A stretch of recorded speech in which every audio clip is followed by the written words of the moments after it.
We do also want to update you on the situation to our north. We've got an earthquake reported here on the power of 5 right here, a 5.5. There you see it, just north of Ottawa in the southern section of Canada. But we felt it here in northeastern Ohio. Our News Channel 5's Leon Bibb has been following this story since it broke at around 1:45. And Leon joins us now from our newsroom. Leon, with an update on the scenario here with the earthquake.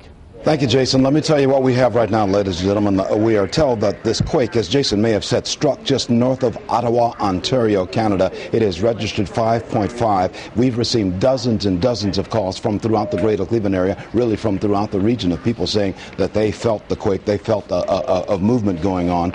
We received an email from a woman who works at East 55th between Carnegie and Central Avenue. She said she watched the pitcher of water moving across the room and writes, very unusual for Cleveland. That was from Renee Bell. Indeed, Renee, very unusual. We also got an email from a woman at Akron Children's Hospital. They said before 2 o'clock, the desks and the cubicle walls were swaying. We're on the 6th floor, and we could feel the building swaying. This is from Akron Children's Hospital. We're giving you a live television picture right now at the corner of East 30th Street and Euclid Avenue. I can also tell you that many buildings in the downtown area of Cleveland, people in the building, certainly higher up stories up, felt movement. This is at 55 Public Square. 55 Public Square is the address of this building, right on the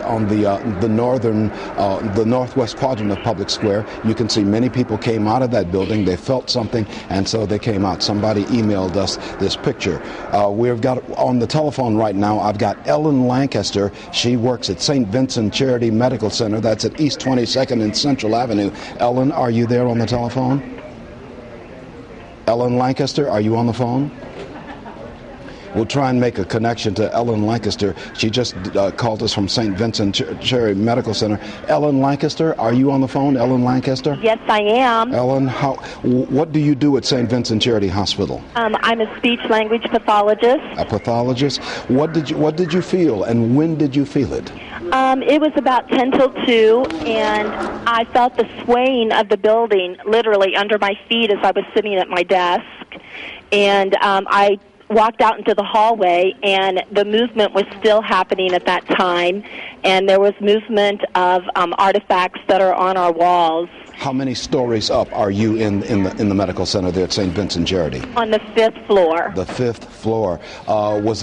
Did you see any cracks or any damage or anything like that? No, nothing like that. Just a swaying motion. What does a medical center like St. Vincent Charity, what does it do when something like this happens? You've got a lot of sick people, obviously, in the hospital. What's the protocol when something like this happens? Well, we have specific plans that we follow, protocols in terms of tornado and also for, earthquake type of things, things that we all have different assignments and things like that we do. It's pretty involved. Yeah. What did you see swaying that made you know that something was happening on the ground below?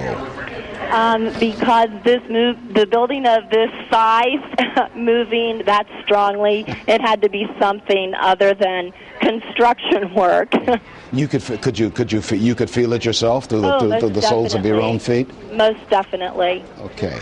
Well, thank you very much. Ellen Lancaster calling us. She's a pathologist over at St. Vincent Charity Hospital at the corner of East 22nd and Central Avenue. She works 5 or 6 stories up in that hospital building. She says she could feel it as well. We want to toss it back over to my colleague, Jason Nicholas. He is following reports of the earthquake, and we've got heavy weather as well coming.